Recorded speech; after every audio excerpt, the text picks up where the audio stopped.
Hello, everyone. Welcome to Barca News. It is October 11th, 2025, and FC Porto's president has suggested a new competition where FC Barcelona could be involved. Also, the club furious with Dani Olmo's injury. And finally, Joan Garcia during an interview telling us how much he has left on his recovery. We have a lot to discuss, so let's begin.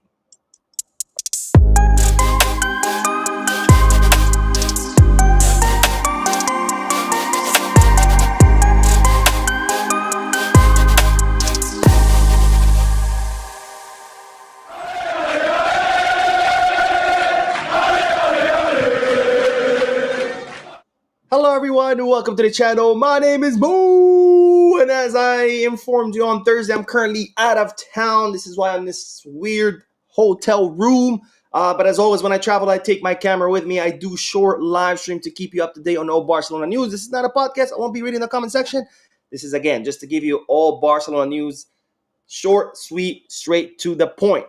Having said all that, make sure to hit the like button, subscribe to the channel, drop a comment, and now let's begin with the news because, ladies and gentlemen, the president of FC Porto, Andre Villas-Boas, has suggested a new competition that could include FC Barcelona. Now, Andre Villas-Boas was speaking at the Portugal Football Summit, where he suggested also having Portuguese clubs play in other countries, kind of like what Barcelona will be doing with Villarreal in December here in Miami. That's where I'm currently at.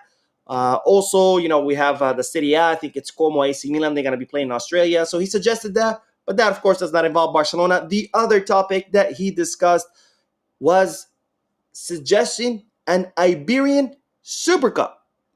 Now, if you don't know what Iberia is, it's the peninsula that contains both Spain and Portugal. So this will be a Super Cup between the top Spanish clubs, Real Madrid, Barcelona, Atletico Madrid, and the three top Portuguese clubs, Benfica, Porto, and Sporting CP. Now, Andre Villas-Boas has also revealed during this conference that he had actually spoken to both Barcelona and Real Madrid to suggest this new tournament, which again would be called the Iberian Super Cup. Which, of course, my question to you is, what do you think about this new tournament? I think on paper it's pretty cool. It's always good to see, top teams from different leagues face each other. It just improves the quality of football and entertainment because you're seeing top teams going at it. But on the other hand, of course, the last thing we need is yet another tournament for these players to get even more fatigued and more injured because at this point, they're playing a match every 2-3 days. You add another tournament, the players are going to be playing a match every single day. But nonetheless, I do want to hear you guys' thoughts and opinions about the possibility of a Iberian Super Cup. So let me know down below in the comment section. Now, of course, right now we are during the FIFA international break. And as always, here at Barca News, we like to track the performance or what the players are doing, Barcelona players during the FIFA international break. It's starting with Frankie de Jong because Frankie de Jong's Netherlands defeated Belarus 4-0, during which Frankie de Jong played 67 minutes. So, okay, not bad. Not too thrilled that he had to play that long. It is Belarus. Did you really need Frankie? But nonetheless, 67 minutes, of course, much, much better than 90 minutes. Then we have Marcus Rashford, whose England defeated Wales 3-0. Rashford came on during the second half, only played 45 minutes. And that's, of course, good on two fronts. The number one front is that he didn't play the full match, so that's good. And on the other front is that, of course, we all had that fear that Marcus Rashford had gotten injured during we saw him during the final, after the whistle blew when we lost against Sevilla. We saw him on the ground. We saw the doctors talking to him. And, of course, I told you afterwards that was just a knock, not an injury. So this confirms it because he did play against Wales and during the second half where England won 3-0. And then finally, we do have Andreas Christensen, whose Denmark defeated Belarus 0-6. Netherlands defeated Malta 0-4. I apologize about that. But Andreas Christensen, whose Denmark defeated Belarus 0-6, during which he, by the way, provided an assist. One hell of an assist. Of course, I can't show it to you because of copyrights, but I do suggest that you go to Twitter or YouTube or whatever, look it up. One hell of an assist. Andreas Christensen gets the ball in the middle of the field, drives all the way to Belarus's box, does a 1-2 with a teammate. When he gets the ball, he puts in a beautiful assist to the penalty spot where his teammate scores. So great assist by Andreas Christensen, who continues to make a case for getting more minutes under Hansi Flick at Barcelona. Now, from Christensen, we move on to more international break news because Dani Olmo, ladies and gentlemen, is injured. Dani Olmo has suffered a calf injury, and as a result, he has had to abandon the Spanish training camp. He is back in Barcelona. We don't know the extent of the injury right now. Early reports are saying that he could be out 3 to 4 weeks, which means he will miss El Clásico match, also the Champions League match against Olympiacos.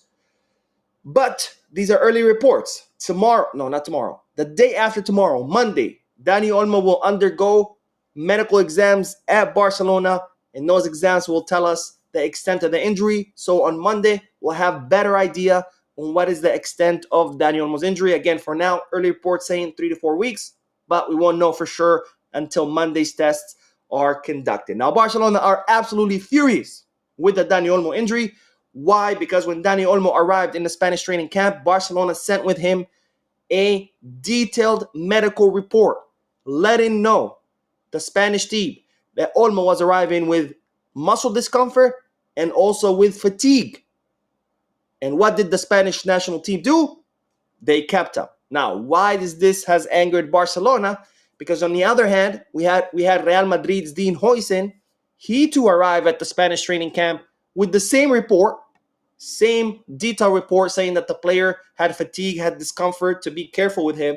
And what did Luis de la Fuente do? Said, Huijsen, bro, don't worry, go home, rest. And Dean Huijsen was released, went back home. But Dani Olmo, also the same report, and they kept him. And not only did they keep him, but he actually missed 4 training sessions because he was not feeling well.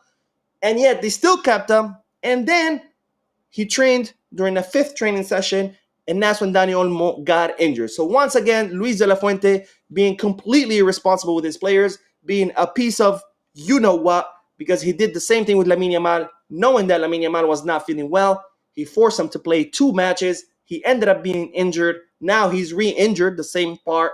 Now Dani Olmo, same thing, arrives with discomfort, with fatigue. And what does that Luis de la Fuente do? He keeps him. He forces him to train. And now the player is injured. Now Barcelona are also upset with Dani Olmo because, feeling that discomfort, he should have been able to tell Luis de la Fuente, hey, bro, I'm not feeling well. I don't want to train. As opposed to Lamine Yamal, who's 18 years old. He's still a child. It's much more difficult for a child to say, hey, I don't want to train versus, a grown-ass man who's been playing around for many years. But nonetheless, of course, Barcelona is still perplexed at how is it that Dean Huijsen gets released, but Dani Olmo doesn't. Now, Olmo has been released now that he's officially injured. He's back in Barcelona. We'll see what the Monday exams will say. Now, another player that Barcelona are currently worried about is Pedri, because Barcelona have noticed fatigue with Pedri. And they have communicated that to the Spanish team, said, hey, look, Pedri doesn't look like he's 100%. Please be careful with him, because after all, Pedri has started in all of Barcelona's 10 matches so far this season. 7 out of those matches, he has played the full 90 minutes.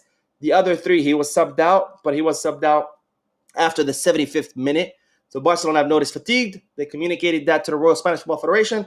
And what did De La Fuente do? He said, oh my God, I don't want to risk Pedri, so I'm going to rest him.